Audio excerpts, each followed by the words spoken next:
C'est quoi un piano? Dans cette vidéo, je vais vous parler du piano de façon très simple, de façon très mécanique. Pourquoi je dis simple et pourquoi mécanique? Parce que nous avons en face de nous un objet, un piano mécanique. Et on va aborder le piano sous l'aspect de l'instrument, de l'objet matériel qui se présente à nous. Alors celui-ci, je l'ai démonté. J'ai enlevé ici le bas et j'ai enlevé ici le haut, le couvercle du haut. Couvercle de face. Là nous avons le couvercle que je n'ai pas pu enlever parce qu'il est vissé et qui tient grâce à ce petit pull là. Du coup on voit pas tout, mais on en voit quand même pas mal. On voit des petites choses là, des petits bouts de métal qui tiennent des cordes. Je pense que ça s'appelle des chevilles, mais je n'en suis pas sûr. Vous avez à l'intérieur du piano comme deux harpes. Alors, excusez-moi, déjà c'est un piano droit, parce qu'il est droit comme ça. On peut le mettre contre un mur. Un piano horizontal, c'est un piano à queue ou un piano quart de queue qui prend déjà beaucoup plus de place dans la pièce.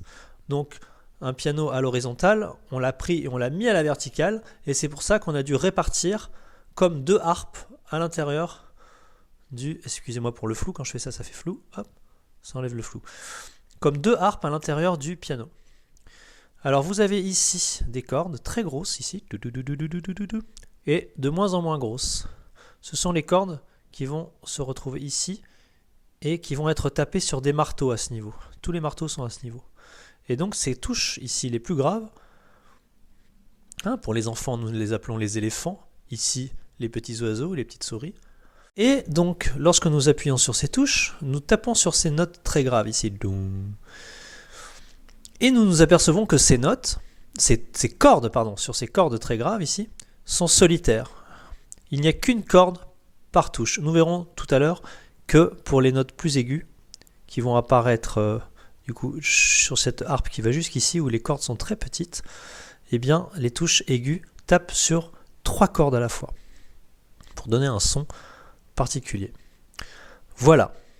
Nous avons ici le clavier, avec 87 touches, si je ne m'abuse, c'est-à-dire que nous avons 7 fois Do, Ré, Mi, Fa, Sol, La, Si, Do, Do, Ré, Mi, Fa, Sol, La, Si, Do, Do, Ré, Mi, Fa, Sol. Nous avons 7 fois Do, Ré, Mi, Fa, Sol, La, Si, Do, plus 3 notes ici, et plus les touches noires, bien sûr. Nous avons la marque ici, en plein milieu, qui nous permet toujours de découvrir où est le Do du milieu, qui nous sert toujours pour les exercices de piano et les morceaux.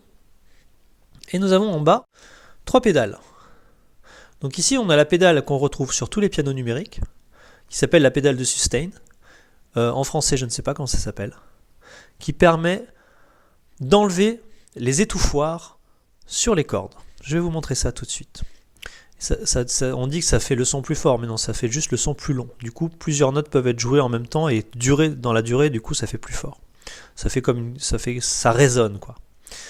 Au milieu, nous avons une pédale particulière qui est très utile pour les pianos droits mécaniques, qui nous permet de jouer en appartement. Pourquoi? Parce que cette pédale vient placer ici, là, ces petits tissus blancs entre les marteaux et les cordes. On va voir ça tout de suite.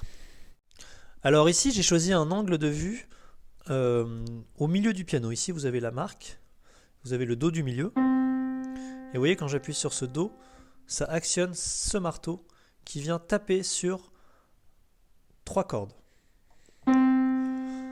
Et lorsque j'appuie, vous voyez, on voit au fond, derrière le marteau, un petit étouffoir qui s'enlève pour laisser place au son. Là, je tiens la note.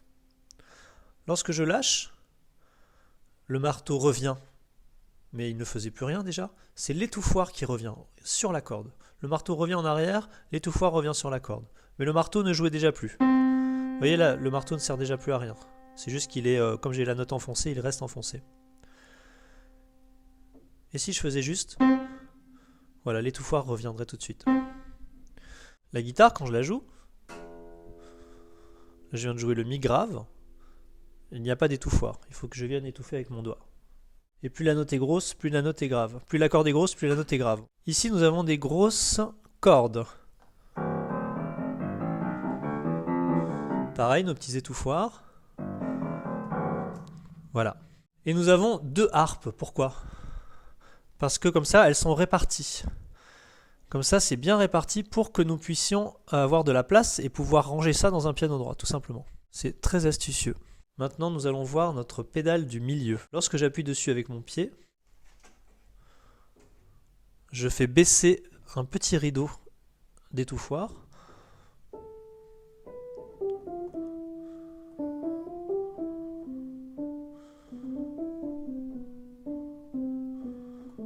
Je peux même bloquer, hein. Je peux la bloquer cette pédale, donc j'ai pas besoin de la toucher parce que je peux quand même jouer avec la pédale de sustain en même temps et enlever les étouffoirs.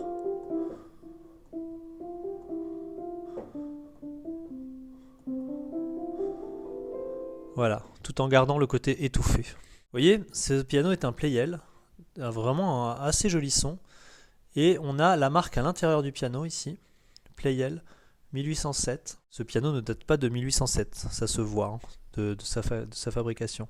À moins qu'il ait été restauré, mais je ne crois pas. Il doit y avoir la date quelque part, mais je ne sais pas où on la trouve. C'est un cadre en métal.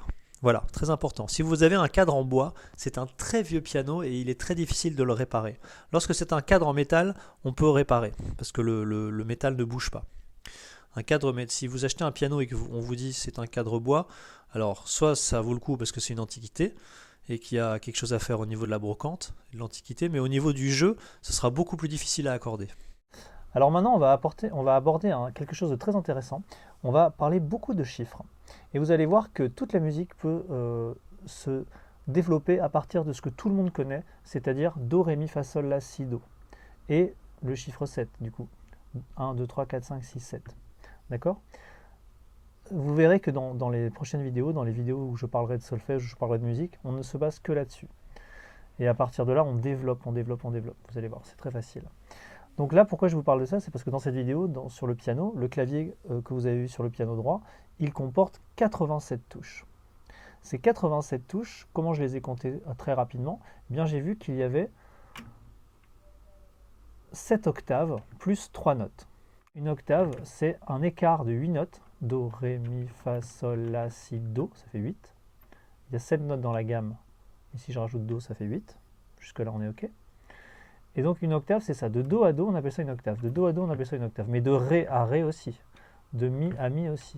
En fait, de Fa dièse à Fa dièse, ici, on a une octave. Donc les touches blanches se nomment Do, Ré, Mi, Fa, Sol, La, Si, Do. Et les touches noires se nomment en fonction des touches blanches. Soit dièse, soit bémol. Donc le piano, il a 87 touches parce qu'il a 7 octaves. 1, 2, 3, 4, 5, 6, 7.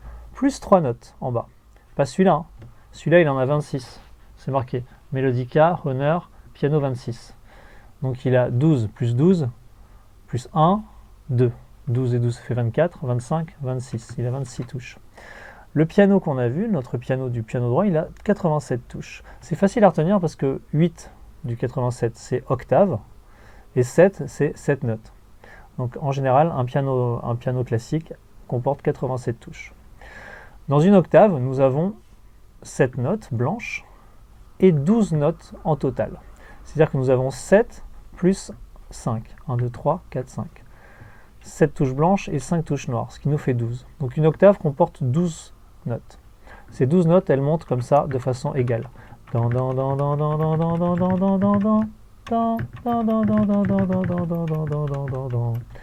Et sur notre piano, lorsque vous avez vu les cordes, eh bien ces cordes, elles montent de façon égale. C'est toujours égal, comme un escalier.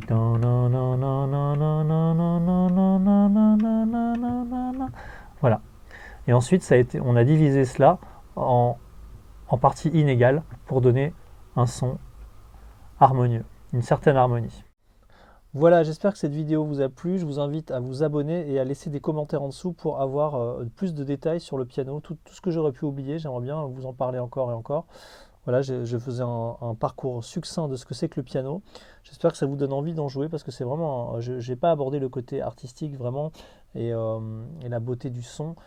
J'ai pas du tout abordé le son, je vous ai juste parlé de la mécanique. Je vous souhaite une très belle journée, une très belle nuit, une très belle semaine, tout ce que vous voulez. Et des très beaux moments avec votre piano, votre synthé, votre clavier, votre instrument de musique. Et je vous dis à la prochaine vidéo.